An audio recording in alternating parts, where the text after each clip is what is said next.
Repairing the cracks COVID caused in your relationship. Now, 2 years of the pandemic left many people in a constant state of overwhelm, straining many relationships to their breaking point.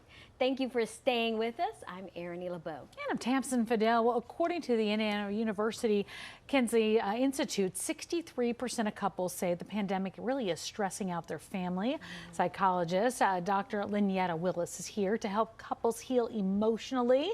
And Doctor, good to see you. I think that everyone could use a little bit of help when it comes to love and relationships, that's for sure.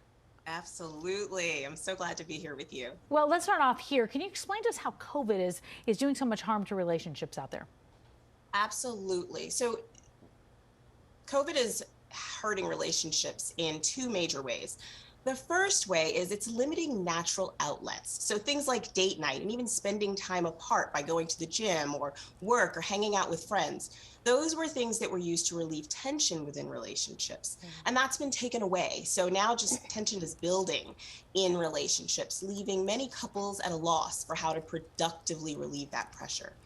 And also, the pandemic has created new pressures and problems which weigh heavily on the relationship. Anxiety and depression are on the rise, and issues related to finances, health, kids' education. All of those things make it difficult for couples to really prioritize their connection. Well, speaking of connections, you say some couples get stuck in what's being called stable misery. Can you explain what that is and what are some of the signs? Yes. So stable misery is a term that I use often to describe that place we sometimes find ourselves as parents or partners where there's not an active crisis in the relationship, but you find yourself in a perpetual state of unfulfillment. Or you realize that you and your partner, let's say, are repeating the same unhelpful patterns again and again, and it's exhausting. Things are stable, but they're consistently miserable and unfulfilling. Okay. And there are 5 warning signs. The first one, oh, I'm sorry. No, let's talk about those. The first one is you and your partner went from soulmates to roommates, right? That connection you once had, it seems to have faded and you're not sure why. Okay. The second one is your relationship, it feels bearable but unfulfilling. Again, nothing's on fire, but you begin to ask questions like, do we really want to spend the rest of our lives together like this? And number 3, simple talks often lead to a fight or a debate, right? This goes back to the lack of tension relief. So what starts out as a laser beam comment about dirty dishes in the sink or unfolded laundry turns into an atom bomb argument.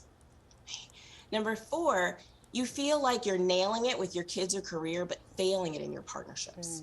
A lot of couples I work with are high achieving, so they're used to succeeding. So when they can't seem to get their marriage right, it feels like a failure. And number 5, you try to fix yourself or your partnership, but quickly fall back into old habits. So you might have read the books and listened to the podcast, but that connection still seems distant or non-existent. And this is because breaking free from stable misery, it requires more than just a shift in head knowledge. All right, so we're almost out of time, but we want to get this one in. What are some COVID-friendly ways to strengthen your connection? Absolutely. The first one is acknowledge that you're stuck. You got to name it to tame it. So now you have a name. Stable misery. Right? The second one is get creative.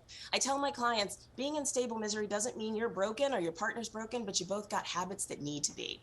So get out there. One thing my husband and I did, we found a video on YouTube on how to draw a flower, and we spent 2 hours talking about how mine looked better than his. And number 3, get help, right? If you can't get unstuck, bring in somebody with an objective professional opinion who can help you. For sure. All right. That is great. Yeah. Great information. Bring back the thrill and the romance. Well, thank you, Dr. Willis, for joining us. Thank you. All right. Still ahead, the biggest reason